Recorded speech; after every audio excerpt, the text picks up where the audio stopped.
आई love Mohammad के साथ गुजा जय श्री राम का नारा। मैं हूं मुनव्वर और आप देख रहे हैं लोकहित। आज मानपुर के चिताकी इलाके में, जहां पर अगर आप देखेंगे मेरे पीछे, तो आई लव महात्मा गांधी जिन्होंने देश को आज़ादी दी। I love Ram ji, I love Bappa, I love Muhammad रसूलुल्लाह सल्लल्लाहु अलैहि वसल्लम, I love APJ Abdul Kalam, I love Jesus, I love doctor Baba Saheb Ambedkar जिन्होंने संविधान दिया, आई लव गुरु। यहाँ पर अगर पोस्टर अगर आप देखेंगे तो एक मैसेज दिख रहा है कि एकता मंच। तो आज हम बात करेंगे, हमारे सामने बात करने के लिए मौजूद है सोशल वर्कर, यहाँ पे काफ़ी दिनों से काम कर रहे हैं। क्या कहना चाहिए, आज एक साथ लोगों को एक साथ देखा जा रहा है, इसके बारे में आप? आज जो हमारे साथ ये टीम खड़ी है और इस मुहिम यानी ये अवेयरनेस प्रोग्राम है हमारे पूरे भारत देशवासियों के लिए। ये हमारा मैसेज एक इंसानियत का प्रतीक है। इंसानियत सबसे बड़ा धर्म है। हमारे हुजूर पाक सल्लल्लाहु अलैहि वसल्लम ने ये नहीं कहा था कभी कि आप लोग एक दूसरे से लड़ो। पता नहीं बहुत ऐसे कथाकथित लोग हैं जो ये फैला रहे हैं कि मुसलमान इस देश में नहीं रहना चाहिए। अरे अगर बदनाम करना है, कुछ इल्ज़ाम लगाना है, वो समझ में आता है। डायरेक्टली अगर आप ये कहोगे कि आपको यहाँ इस देश में ही नहीं रहना, तो ये संविधान के खिलाफ है। हमारे हुजूर ने ये कहा है कि जिस मुल्क में रहो उससे वफादारी करो, उस मुल्क के लोगों से प्यार करो, दूसरे के धर्मों से मोहब्बत करो, उनकी इज्जत करो। और यही हमारा आज कॉन्सेप्ट है कि अगर आई लव मोहम्मद है तो मेरे साथ आप देख सकते हैं सभी मुस्लिम भाई बंधु है, अभी और नॉन मुस्लिम लोग थे जो पूरे लोग ने आई लव मोहम्मद कहा। कोई बोलते हैं आई लव गुरु नानक, कहते हैं I love Ram ji, I love Abul Kalam Azad, I love Ganpati Bappa, I love Mahatma Gandhi. आज जो हमारे चीता कैंप एरिया ट्रॉम्बे में ये लोग यहाँ है, अमन और शांति से रहा जाता है। ईद ए मिलाद जब मनाया जा रहा था तो एक जगह ईद ए मिलाद मन रही थी और एक जगह गणपति का विसर्जन हुआ है, लेकिन कोई भी क्लैशेस नहीं, कोई भी झगड़ा नहीं, कोई भी केओस नहीं हुआ। हम ये कहना चाहते हैं कि जब हम भारत में रहते हैं, आपको भारत में मोहब्बत से रहना है और दूसरों को सिखाना है कि मोहब्बत से रह सकते हैं। हम क्यों नहीं रह सकते भाई?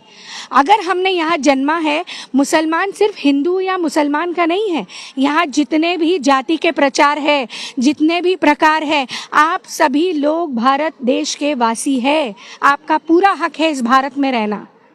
मैं आपको बताऊं, ये छोटे छोटे जो बच्चे हमारे साथ जो पार्टिसिपेट किए हैं, ये हमारा कल का फ्यूचर है।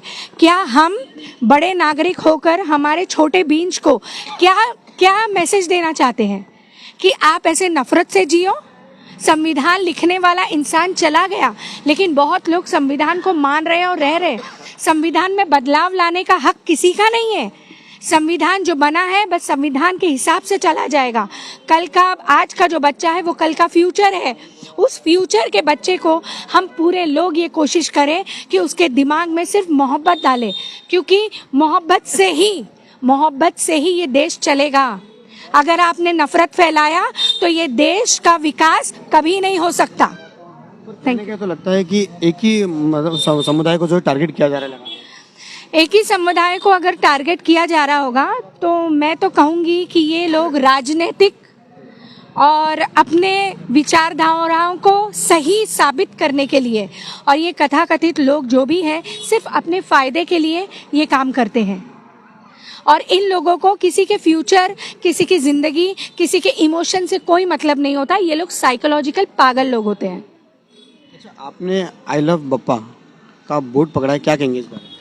मैं डेकोर मंडप का ही काम करता हूँ। पूरा 10 दिन मैंने 10-12 दिन पूरा विसर्जन तक का मैंने काम किया था। पूरा लाइटिंग, वो भी मैं कहाँ पे काम किया था, नॉर्मल जगह नहीं है, हमारे BRC में नेवी एरिया है, नेवी में मैं काम करता था, तो वहाँ मैं लाइटिंग डालता था। तो सारा 10 दिन मैं वहीं रहता था पूरा गणपति के लिए। जितना भी काम होता था डेकोरेशन का पूरा करता था। वो लोग मुझे देखते थे, मैं टोपी दाढ़ी लगा के मैं काम करता, बहुत खुश होते थे मेरे हिंदू भाई लोग। तो हम चाहते हैं कि सारे लोग इसी चीज़ को फॉलो करो, एक दूसरे का काम करो, ताकि देश के अंदर एक अच्छा पैगाम पहुँचे और लोगों को अच्छा एक मैसेज मिले, ताकि एक दूसरे के हर कास्ट के लोग एक दूसरे के काम पे आगे बढ़ के साथ दे। तो उसमें और अच्छा लगता, हमें भी अच्छा लगता। हम गणपति विसर्जन के टाइम पे भी हमने बहुत काम किया, लाइटिंग का, सारा लाइटिंग का हम लोग पूरा डेकोरेशन का काम करते हैं हम लोग। उसके अंदर कई लोग ने नेवी के आर्मी के जितने भी लोग थे सब ने हमारी तारीफ़ की, हमें शाल उड़ाया, हमें सम्मान दिया वहाँ पे, तो हमें बहुत खुशी हुई इसके बारे में। तो मेरा एक ही मैसेज है कि जितने भी हमारे कास्ट के जो लोग हैं, हिंदू मुस्लिम सिख ईसाई जितने भी लोग हैं, सब लोग ये चीज़ को फॉलो करके चलो, संविधान को लेके चलो साथ में, तो इसी से हमारा देश अच्छे से चलेगा। ये राजनीति, ये वो ऐसा बोल रहा है, ये ऐसा बोल रहा है, इससे देश नहीं चल पाएगा। देश तरक्की करेगा कैसा? युवा से करेगा। युवा को अच्छा मैसेज मिले तो अच्छी सोच मिलेगी, तो अच्छा काम हमारा आगे चलेगा। हम चाहते हैं कि देश को अच्छे तरीके से लेके चले, और गणपति बप्पा का भी यही था मैसेज कि लोगों को अच्छे से विचारधारा मिले, अच्छी सी सोच मिले, तो अच्छे से देश हमारा आगे बढ़े। हम चाहते हैं हमारा देश आगे बढ़े। मुझे आपसे 2 सवाल पूछना रहेगा। जैसे आई लव डॉक्टर बाबा साहब अम्बेडकर, इनके बारे में कुछ कहो। देखिए, डॉक्टर बाबा साहेब अम्बेडकर अम्बेडकरी समाज को प्रतीक करते हैं और सिंबलाइज करते हैं, लेकिन हमें मालूम है कि वो एक इंटेलेक्चुअल इंसान थे, पढ़ा लिखा बंदा था। वो आज संविधान नहीं लिखा होता तो कई जो तबके हैं समाज में, जितने जाति है, जितने प्रकार है, जितने जाति जितने प्रकार है, वो सारे लोग आज शूद्र जाति जो होता है, अगर आप जानेंगे, शूद्र जाति को पूंछ, उनको झाड़ू की पूंछ बनाकर रखा जाता था। लेकिन बाबा साहेब अम्बेडकर ने सबको एकता दिलवाई, उन्होंने संविधान लिखा। संविधान का मतलब क्या है, क्या हम सभी नहीं जानते? आज का जो नेतागण है, आज का जो हर तबके का आदमी है, आज higher class, middle class, lower middle class या सबसे नीचे तबका, सबको जीने का उतना ही अधिकार है जो संविधान में लिखा हुआ है। और बाबा साहेब अम्बेडकर ने जो हमको एक रास्ता बताया। आज मेरे भाई ने बहुत अच्छी तरह कहा कि युवा, आज हमारा युवा किस ओर जा रहा है। लोग विकास की बात नहीं करते, लोग पढ़ाई एजुकेशन की बात नहीं करते, लोग उनका करियर कहाँ जा रहा है वो नहीं बात करते। वो लोग सिर्फ इसमें पड़े हैं कि हिंदू और मुसलमान। अरे उनके आगे रास्ता कैसे निकलेगा, हमारा बच्चा आगे पढ़ेगा कैसे? आज आपको पता है कितने लोग, मैं नाम नहीं लूँगी, लेकिन ये आपको भी पता है और मुझे भी पता है कि नशे में ग्रस्त लोग हैं। आज एमडी बिक रहे खुलेआम, नशा बिक रहा है खुलेआम। नशे के वजह से कितनी जिंदगानियां बर्बाद है, कितनी माएँ के आंसू रोज सूखे नहीं जाते, वो रो के सोती है, उनकी फैमिली बर्बाद है। क्या हम वैसे युवा को नौकरी नहीं मिलने की वजह से कहीं ना कहीं कोई ना कोई इल्ज़ाम दिया ही जाएगा? वो इसलिए क्योंकि उसको प्रॉपर कहीं ना कहीं गाइडेंस नहीं मिली होगी, उसको एजुकेशन नहीं मिला होगा। तो क्यों नहीं ऐसे तबके को उभारते हैं लोग? क्यों नहीं हमारे समाज के जो वरिष्ठ लोग हैं वो लोग इस मामले में ज़्यादा ध्यान दें, ना कि इसमें पड़े कि हिंदू क्या है और मुसलमान क्या है। APJ Abdul Kalam I love, क्या कहेंगे इस बारे में? सबसे पहले आप अपने नाम। जी, मेरा नाम शेख जुलेखा है, मैं एक सोशल वर्कर हूँ, गवंडी से हूँ। तो आज इस अवेयरनेस प्रोग्राम में मैं शबाना आपा जी के साथ में खड़ी हूँ। तो मैं यही बोलना चाहूँगी कि I love APJ Abdul Kalam.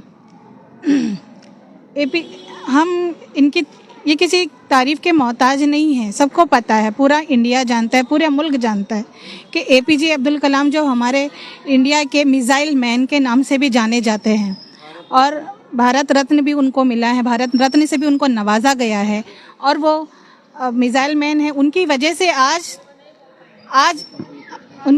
आज हम चंद्रमा पर पहुंच चुके हैं, चंद्रमा पर जा चुके हैं। इसलिए मैं ये बताना चाहूँगी कि वो हमारे देश के प्रेसिडेंट भी रह चुके हैं। 2002 से 2007 तक वो हमारे देश के प्रेसिडेंट थे, और वह बहुत एक अच्छे सोच और अच्छे विचार के इंसान थे। उन्होंने सबके साथ ईमानदारी, एकता और मोहब्बत के साथ हमेशा ज़िंदगी गुजारी है, इसीलिए लोग उनको पसंद भी करते हैं। हर छोटा बड़ा जो भी है वो सब उनको पसंद करता है, और उन्होंने भी हर एक इंसान को, हर एक रिलीजन को यही सबक दिया है, यही मैसेज है उनकी तरफ से भी कि हम कोई छोटे नहीं हैं, कोई बड़े नहीं हैं, कोई जात धर्म ना देखते हुए सबसे बड़ा धर्म हमारे लिए इंसानियत का होता है। तो हमें उसी धर्म पर चलना चाहिए, इंसानियत के धर्म पर, ना कि हमें बंटना चाहिए। जो आजकल ये पॉलिटिक्स के हिसाब से जो प्लेटफॉर्म पर जो नेता लोग अपनी रोटियां सेकते हैं कि आपस में हिंदू मुस्लिम करके हमको लड़ाया जाता है। अरे भाई, हिंदू मुस्लिम करके लड़ना छोड़ो। अगर आपको अपने पॉलिटिकल पर आगे बढ़ना है प्लेटफॉर्म पर, तो देश का विकास देखो कि हम देश के विकास के लिए क्या कर रहे हैं। सबसे पहला हमारे देश के विकास के लिए हमारे जो युवा है आज वो बेरोजगार है और उसी बेरोजगारी के सबब आज वो नशे में है। कहीं ना कहीं नशा हमारे आने वाली नस्लों को ख़त्म कर रहा है, हमारी आने वाली नस्लों को कमज़ोर कर रहा है। अगर कमज़ोर होगी, हमारी आने वाली नस्लें कमज़ोर होगी तो हमारा देश कैसे विकास करेगा, हमारा देश कैसे बढ़ेगा।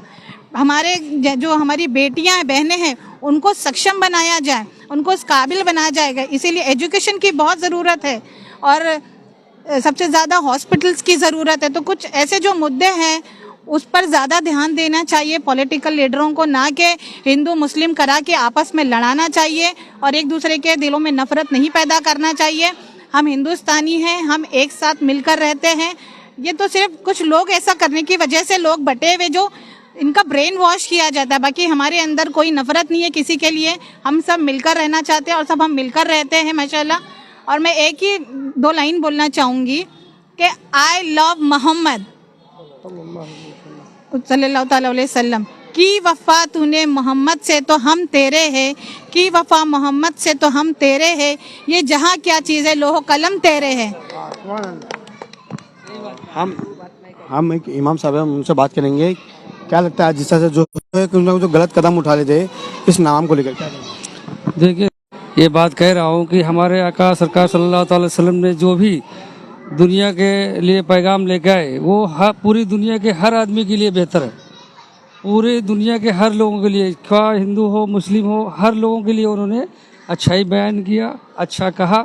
कभी भी देश को अपने बचाने की हमेशा कोशिश की बात कही सरकार ने कि जिस देश में रहो उस देश की पूरी हिफाजत के लिए हमेशा तैयार रहो। और हम चाहते हैं, आज हमारी इतनी उम्र हो गई, हम देख रहे हैं कि हम हर त्यौहार देखते आज चले आ रहे हैं कि सभी लोग मिलकर एक दूसरे को साथ देते हैं, सभी लोग एक दूसरे से मिलकर त्यौहार मनाते हैं। तो ये एक छोटा सा हमने अगर कह दिया कि आई लव मोहम्मद सल्लल्लाहु अलैहि वसल्लम, तो हमने किसी को गलत नहीं कहा, हमने अपनी मोहब्बत जाहिर की। तो हर धर्म के लोगों को अपने धर्म से मोहब्बत करने की पूरी जिम्मेदारी के साथ इजाज़त है। ये हमारा देश आज़ाद मुल्क है और इसमें हम चाहते हैं कि सभी लोग आज़ादी से रहें। और जो ज़्यादा ज़रूरत है, लोगों की तकलीफ़ें हैं, परेशानियां हैं, पढ़ाई वगैरह है, या नशे पत्ती में लोग बर्बाद हो रहे हैं, या बेटियों को कुछ तकलीफ़ हो रही है, उस पर ध्यान देना चाहिए, ना कि छोटे मोटे मामलात को लेकर बवाल खड़ा करें। ये मेरी अपील भी है और मेरी ये इल्तिजा भी है। अस्सलाम वालेकुम। आप क्या कहेंगे?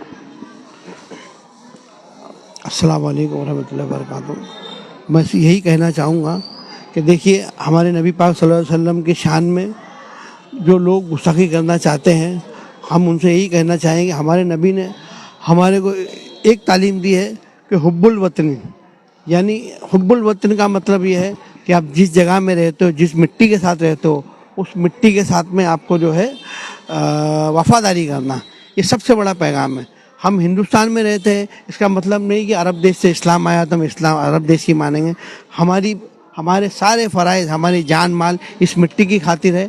इस मिट्टी की खातिर हम जान माल सब लगा सकते हैं। इस मिट्टी की शान के लिए हम हमारी जान लुटाते आए हैं और आगे भी इंशाल्लाह लुटाते रहेंगे।